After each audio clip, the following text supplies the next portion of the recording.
नमस्कार मित्रांनो, स्वागत आहे तुम्हा सर्वांचंच आपल्या आजच्या या व्हिडिओमध्ये. आजच्या आपल्या या व्हिडिओमध्ये आपण जाणून घेणार आहोत लग्नानंतर होईलच प्रेम या मालिकेच्या आजच्या भागाचे लेटेस्ट त्याचबरोबर इंटरेस्टिंग अपडेट. त्यामुळे पटापट व्हिडिओला लाईक करा, तसेच चॅनलला सबस्क्राईब करून बेल आयकॉन आठवणीने प्रेस करा, जेणेकरून तुम्हाला पुढच्या प्रत्येक व्हिडिओचं नोटिफिकेशन मिळत जाईल आणि सर्व व्हिडिओंचा आनंद हा अगदी उत्तम पद्धतीने घेता येईल.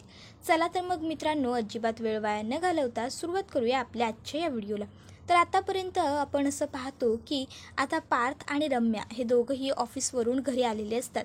पार्थ हा ऑफिसवरून येता येता डॉक्टरांबरोबर फोनवरती बोलत असतो. नाही, आता जीवाची तब्येत बरी आहे. हो चालेल. नाही, जर काही गरज वाटली तर मग तुम्ही होम व्हिजिटला या. हो चालेल. हो, मी कळवतो. ठीक आहे. आणि मग तो फोन कट करतो.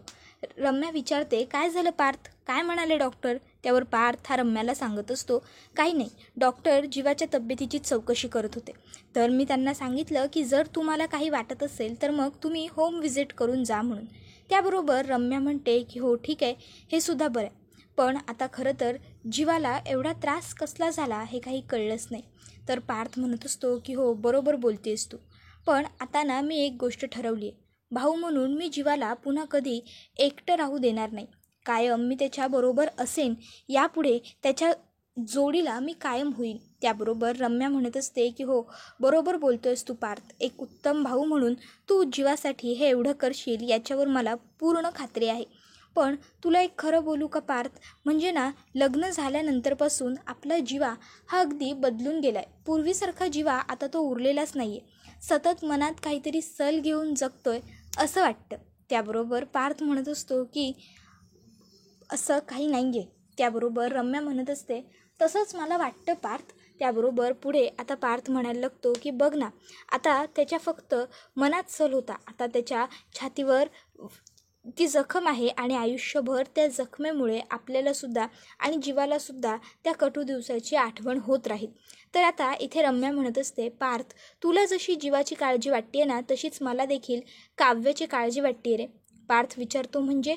त्यावर रम्या म्हणायला लागते, अरे बघ ना, नंदिनीवरती हल्ला होऊन गेलाय तेव्हापासून काव्या ही क्लासला गेलेलीच नाही आहे.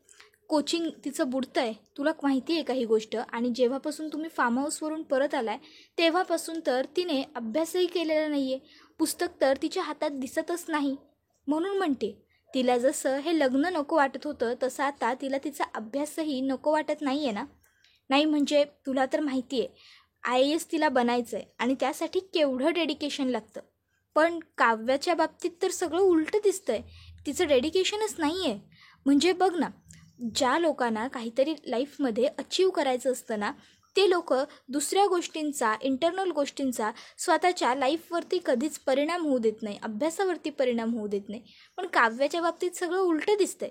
तसं काही नाही आहे. सध्या गोष्टी खूप पटकन घडून जात आहेत, त्यामुळे हे सगळं घडतंय असं बोलून पार्थ तिकडनं निघतो आणि येऊन खोलीचा दरवाजा उघडून बघतो तर काय, समोर काव्या अभ्यास करत बसलेली असते. अभ्यास करताना काव्याला बघून पार्थच्या चेहऱ्यावर आपसूक हसू येतं. रम्या तिकडे येते आणि का हसतोयस असा प्रश्न पार्थला विचारते. पार्थ लगेचच बाजूला होतो आणि रम्याला म्हणतो, ते बघ. रम्या बघते तर काय, काव्या अभ्यास करत बसलेली असते. आता ही गोष्ट बघून पार्थ लगेचच रम्याला म्हणतो, काय म्हणाली होतीस तू? काव्याचं डेडिकेशन कमी पडतंय.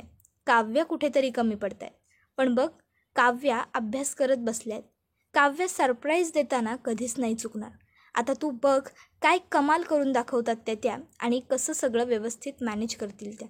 त्याबरोबर हे ऐकून मात्र रम्याला पार्थचा आणखीन जास्त राग येतो. पण तरीही ती पार्थला काहीच उत्तर देत नाही आणि तिकडनं गुपचूपपणे स्वतःच्या रूमकडे निघून जाते. तर दुसरीकडे आता काव्या ही अभ्यास करत बसलेली असते. पार्थ हा तिला एकटक बघत असतो. खरं तर काव्या अभ्यास करताना खूप क्यूट आणि सुंदर दिसत असते. पार्थ हा एवढा ऑफिसवरून थकून आलेला असतो आणि तरीसुद्धा तो काव्याकडे बघताना छान आनंदी असतो. तर दुसरीकडे आता नंदिनी ही सुद्धा आनंद निवासवरून घरी आलेली असते. आता ती घरी येऊन बघते तर काय, खोलीत जीवा हा झोपलेला असतो. नंदिनी ही अजिबात आवाज न करता तिथे तिच्या हातातल्या सगळ्या पिशव्या वगैरे सामान ठेवते आणि खोलीत येऊन अलगद कपाटाचं दार उघडते. आता तिने दरवाजा उघडल्याबरोबर जीवाने जे हँडमोल्डचं गिफ्ट ठेवलं होतं ते खाली पडतं आणि ते हँडमोल्ड फुटतं. आता त्या काचेंचा आवाज ऐकून पटकन जीवा उठतो आणि तिकडे येऊन बघतो तर काय, ते हँडमोल्ड तुटलेलं असतं. आता ते बघून जीवाला खूप दुःख होतं. जीवा लगेच तिथे बसतो आणि त्या काचा गोळा करायला लागतो. नंदिनी खाली बसते आणि म्हणते, सॉरी, चुकून जीवा, माझ्याकडून झालं ते, मी कपाट उघडलं आणि ते पडलं. जीवा म्हणतो, अगं पण तू का माझ्या वस्तुकांच्या सतत मध्ये मध्ये करत असतेस, का हात लावतेस वस्तुकांना? आणि मग जीवा आता त्या काचा गोळा करायला लागतो. दरम्यान जीवाच्या हाताला थोडी काच लागते. जीवा करतो, ऐक आ. त्याबरोबर नंदिनी जीवाला म्हणायला लागते, जीवा हो, राहू देत ना तुम्ही, हाताला लागेल तुमच्या, द्या इकडे माझ्याकडे, मी आवरते ते सगळं, मी गोळा करते सगळ्या काचा. त्याबरोबर जीवा नंदिनीला म्हणत असतो, हात नको लावूस त्या सगळ्याला, लांब राहा त्याच्यापासून, शेवटची आठवण होती ही आमची आणि तू ती सुद्धा मोडलीस. एवढं बोलून आता जीवा हा ते दोन्ही हात घेऊन बघत बसलेला असतो. खरं तर हे जीवा आणि काव्याचा हात व्यवस्थित वेगळा झालेला असतो खऱ्या अर्थाने. तर दुसरीकडे आता जीवा जे वाक्य बोलतो त्यामुळे नंदिनीला खूप मोठा धक्का बसतो. अर्थात नंदिनीला धक्का बसणं हे स्वाभाविक आहे, कारण आपला विवाहित पती ज्यावेळेस पत्नीला सांगतो की तू आमची शेवटची आठवण तोडलीस, त्यावेळेस कोणत्याही पत्नीची अवस्था अशीच होणं अपेक्षित आहे. तर आता दुसरीकडे पार्थ हा काव्याकडे आलेला असतो आणि तो काव्याला विचारतो, अरे वा, काय काव्या, आज अभ्यास करताय? खरं सांगू का, तुम्हाला अभ्यास करताना बघून मला खूप छान वाटलं, क्यूट. त्याबरोबर काव्या म्हणते, काय? त्याबरोबर पार्थ म्हणतो, चष्मा, चष्मा क्यूट आहे तुमचा, तुम्हाला चष्मा आहे, बोलला नाहीत कधी. वा वा वा, पण चष्मा आहे तुम्हाला, मजा आहे तुमची, मजा आहे. आता पार्थने मजा आहे असं म्हटल्याबरोबर काव्या म्हणते, पार्थ, चष्मा आहे मला, यामध्ये काय मजा आहे? त्याबरोबर पार्थ म्हणतो, अहो तसं नाही हो, म्हणजे जेव्हा मी आणि जीवा लहान होतो ना, तेव्हा आईबाबांनी आमच्यासाठी काही आणलं की मग ते आम्हाला द्यायचे, हे बाबा पार्थ तुझ्यासाठी, हे बाबा जीवा तुझ्यासाठी, आणि म्हणायचे आम्हाला, पार्थ मज्जा आहे बाबा तुझी, जीवा मज्जा आहे बाबा तुझी. म्हणून मग मीही म्हटलं मजा आहे तुमची. त्यावर काव्या म्हणते, रीडिंग ग्लासेस आहेत या. त्याबरोबर पार्थ म्हणतो, अहो रीडिंग ग्लास म्हणा नाहीतर चष्मा म्हणा, बघणार तर शेवटी त्या काचेतूनच आहात ना. मग त्याबरोबर काव्या पार्थकडे रागाने बघते. पार्थ म्हणतो, सॉरी, आवडला नाही का तुम्हाला माझा जोक? काव्या म्हणते, अजिबात नाही. त्यानंतर पार्थ लगेच म्हणतो, बट आय लाईक इट, की तुम्ही अभ्यास करताय. काव्या म्हणते, but I don't like it, की तुम्ही मला असा त्रास देताय. पार्थ म्हणतो, अरे वा वा, अगदी मिथुन काकासारखं बोललात तुम्ही. काव्या, तुम्हाला माहिती आहे का, तुम्ही ना अगदी माझ्यासारखे आहात. काव्या चष्मा काढते आणि जरा पार्थला विचारते, तुमच्यासारखी आणि मी? अरे बापरे. त्यावर पार्थ म्हणतो, अरे बापरे नाही, तुम्हाला अरे वा म्हणायचं असेल. काव्या म्हणते, नाही, मला अरे बापरेच म्हणायचं आहे. तुमच्यासारखी म्हणजे नेमकी कशी आहे मी? त्याबरोबर पार्थ सांगायला लागतो, अहो एवढं डेडिकेशन हो, मी सुद्धा जेव्हा 10वीला होतो की नाही तेव्हा तुम्हाला सांगतो काव्या, मी पण. त्यावर लगेचच काव्या म्हणते, पुरे पुरे.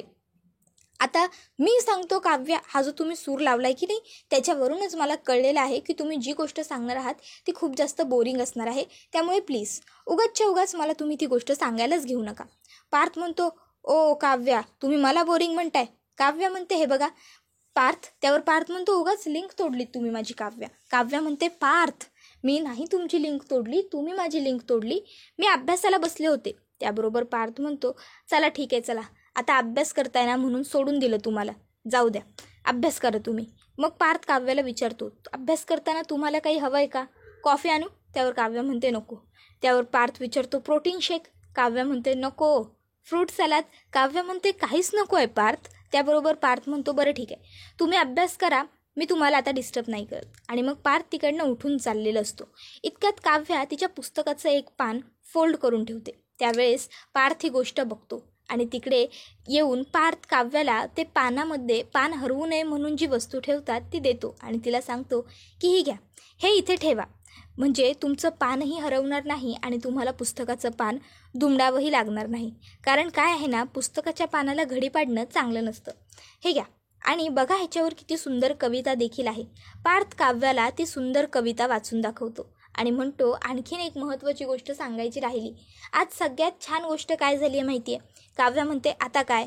पार्थ म्हणतो, तुम्ही अभ्यास करताय ते सुद्धा सरळ पुस्तक ठेवून. त्यावर काव्या पार्थला म्हणते, आता मी ठरवलंय, सरळ सरळ मार्गाने चालत राहायचं, पाठी गिरवलेले सगळे धडे खोडून टाकायचे, पुसून टाकायचे आणि पुन्हा एकदा नव्याने पाठी गिरवायची. पार्थ म्हणतो, आवडलंय मला सुद्धा तुम्ही ठरवलेलं, जुने धडे पुसून नव्याने पाठी गिरवायची. तर दुसरीकडे रम्या ही आता खूप विचारात असते, गहन विचार तिचा सुरू असतो. इतक्यात त्या ठिकाणी वसवत्या येते. वसवत्या छान आईस्क्रीम खात असते. ती रम्याला म्हणते, ए रम्या हे घे, तू सुद्धा आईस्क्रीम खा. बघ ना खरंच हे आईस्क्रीम किती टेस्टी आहे ते. मला तर खूप आवडलं आहे बाई. हे घे ना तू ट्राय कर, शुगर फ्री आहे. रम्या म्हणते, आई मला नको आहे गं, तूच खा.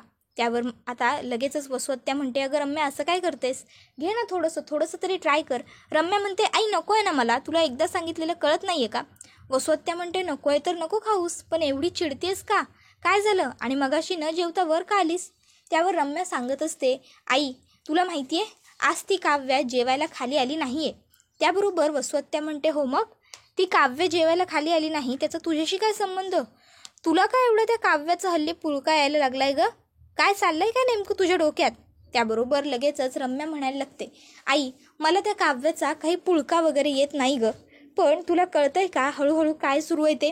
अगं आज ती काव्या जेवायला का आली नाही. त्यावर वसवत्या म्हणतात, का. त्यावर रम्या सांगते, कारण ती अभ्यास करत बसली होती आई, आणि अभ्यास करताना जेवल्यावर झोप येऊ नये म्हणून तिने डिनर स्किप केलं आहे, तुला कळतंय का. आता जर ती अभ्यासामध्ये रमायला लागली आहे तशीच हळूहळू उद्या जाऊन संसारात रमायला लागली ना, तर ही गोष्ट माझ्यासाठी अजिबात चांगली नसणार आहे, समजतंय ना तुला. त्याबरोबर लगेचच इकडे वसवत्या ही या गोष्टीचा थोडा विचार करते, आणि वसवत्याला सुद्धा रम्याचं म्हणणं पटलेलं असतं.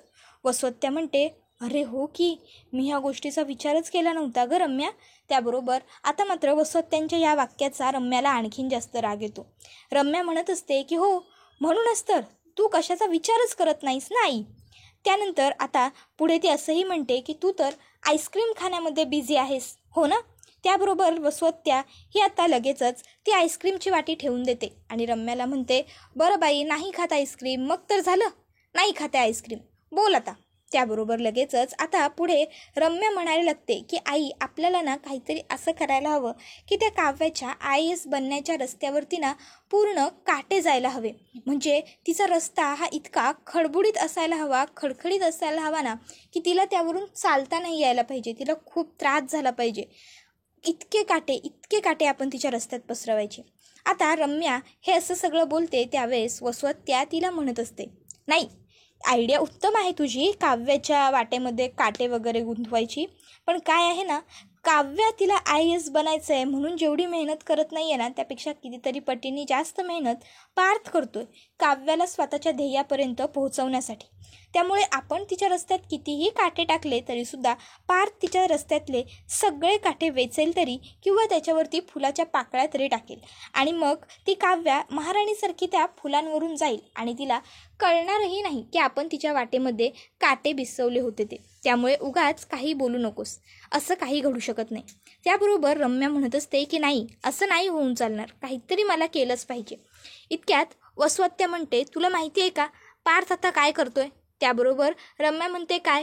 त्यावर आता वसवत्या तिला सांगायला लागते की आत्ताच मी इकडे किचनमधून येताना पाहिलंय की पार्थ हा त्या काव्यासाठी कॉफी बनवतोय. त्याबरोबर हे ऐकून रम्या खूप खुश होते. रम्या म्हणते, वाव इट्स ग्रेट, अमेझिंग आई. त्याबरोबर आता वसवत्याला कळत नाही की रम्याला एवढ्या गोष्टीचा काय आनंद झाला आहे की पार्थ हा कॉफी बनवतोय. ती म्हणते, नेमकं तुझ्या डोक्यात काय शिजतंय. त्यावर रम्या म्हणत असते, आई ते काय शिजतंय काय नाही हे सगळं मी तुला नंतर सांगते. शिजत नाही आहे, उकळतंय.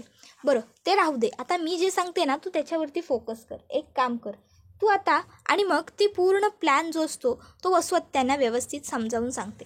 आता वसवत्यांना रम्याने जे काही सांगितलेलं असतं ते त्यांनासुद्धा पटतं, आणि त्या म्हणतात की बरं ठीक आहे, जसं तू सांगितलंस ना मी लगेचच्या लगेच तसंच करायला घेते. पण मित्रांनो, खरं तर वसवत्या ह्या आपल्या मुलीला चुकीच्या गोष्टींमध्ये साथ देत आहेत ही अत्यंत चुकीची गोष्ट आहे. कारण खरं तर जर मुलं चुकली तर आईवडिलांनी त्यांचा कान धरायचा असतो, पण इथे वसवत्या तर स्वतःच्याच मुलीला चुकीचे धडे गिरवायला मदत करत आहेत. तर दुसरीकडे आपला पार्थ हा काव्यासाठी छान कॉफी बनवत असतो. पार्थ म्हणत असतो की आता काव्याला अभ्यास करताना ना पार्थ स्टाईल कॉफीच पाजतो. म्हणजे जसं लोक म्हणतात मुलगी शिकली प्रगती झाली, तसं लोक हेही म्हणतील काव्य शिकली देशमुखांची प्रगती झाली, काव्य प्रगती झाली. आता पार्थ हा असा विचार करून कॉफी करत असताना अचानक त्याच्या फोनची रिंग वाजते. पार्थ म्हणतो, अरे एवढ्या रात्री कोणी फोन केलाय. बघतो तर काय वसवत्याचा फोन असतो. पार्थ फोन उचलतो आणि म्हणत असतो, काय ग आत्या, काय झालं? एवढ्या रात्री अपरात्री आपल्याच घरातल्या घरात भाच्याला फोन का करतेस?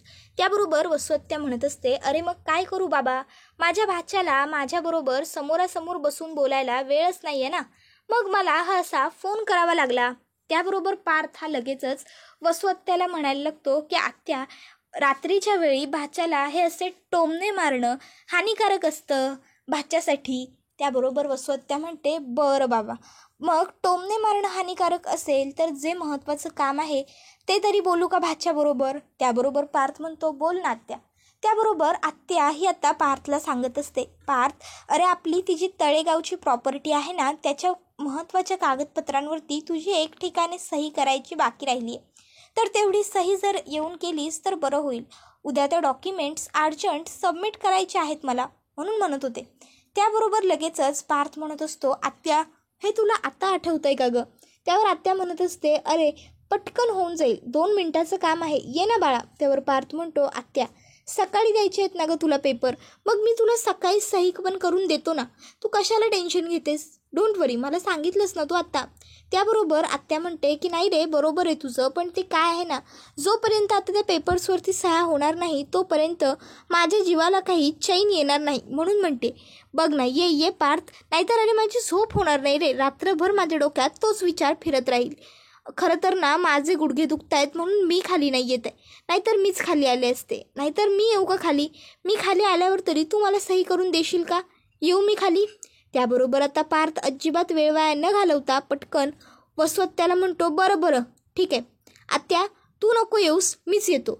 हां, येतोय मी. आणि मग पार्थ फोन कट करतो. पटकन ते कॉफीसाठी जे गरम उकळवलेलं पाणी असतं त्यावरती झाकण ठेवतो आणि आता तिकडनं निघून जातो. आता पार्थला जाताना रम्याने पाहिलेलं असतं, रम्या नजरच ठेवून बसलेली असते.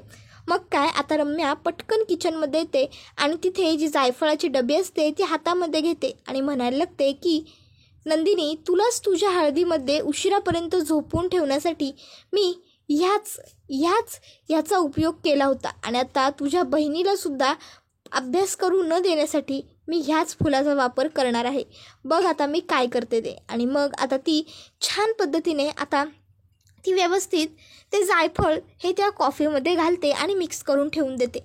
त्यानंतर इकडे नंदिनी ही आता विचार करते की जर जीवांचं दुसऱ्या कोणत्या तरी मुलीवर प्रेम आहे तर मग मात्र माझ्याबरोबर जीवा कधीच राहू नाही शकत, ते कधीच तिला विसरू नाही शकत. आणि म्हणूनच आता नंदिनी ही विचार करते की आता मलाच काहीतरी निर्णय घ्यायला पाहिजे. त्यामुळे आता ती पटपट तिचे सगळे कपडे घेते आणि तिच्या बॅगेवरती ठेवते, वहीवरती काहीतरी लिहिते आणि तिकडनं निघते.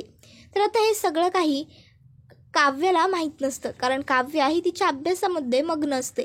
आणि आता तर काय, सोने पे सुहागा म्हणजेच पार्थच्या हातची गरम गरम कॉफी. आता पार्थने स्वतःसाठी 1 कप आणि काव्यासाठी 1 कप अशा 2 कॉफी आणलेल्या असतात. चिअर्स असं म्हणत दोघंही आता कॉफी प्यायला सुरुवात करतात. तर दुसरीकडे हे सगळं बघून आता काव्याला मात्र खूप जास्त आनंद झालेला असतो, कारण आता हळूहळू का होईना पण आता काव्या आणि पार्थ यांच्यामध्ये सगळं काही सुरळीत होत चाललंय. तर दुसरीकडे जीवा सकाळी उठून बघतो तर काय, खोलीत नंदिनी कुठेच नसते.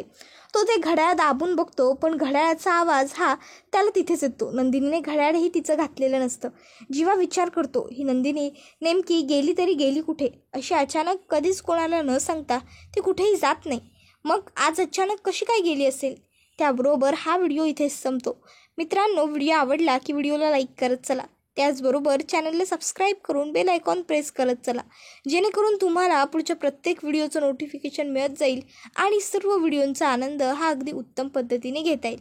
चला तर मग मित्रांनो, अजिबात वेळ वाया न घालवता आजच्या पुरतं इथंच थांबूया. पुढचा व्हिडिओ येईपर्यंत आपला हा व्हिडिओ तुमच्या जास्तीत जास्त कुटुंबांबरोबर तसंच मित्रपरिवारांबरोबर सुद्धा नक्की शेअर करा, जेणेकरून त्यांनासुद्धा आपल्या अशाच उत्तम व्हिडिओंचा आनंद घेता आला पाहिजे. पुढचा व्हिडिओ येईपर्यंत टाटा, बाय बाय, धन्यवाद, take care all of you.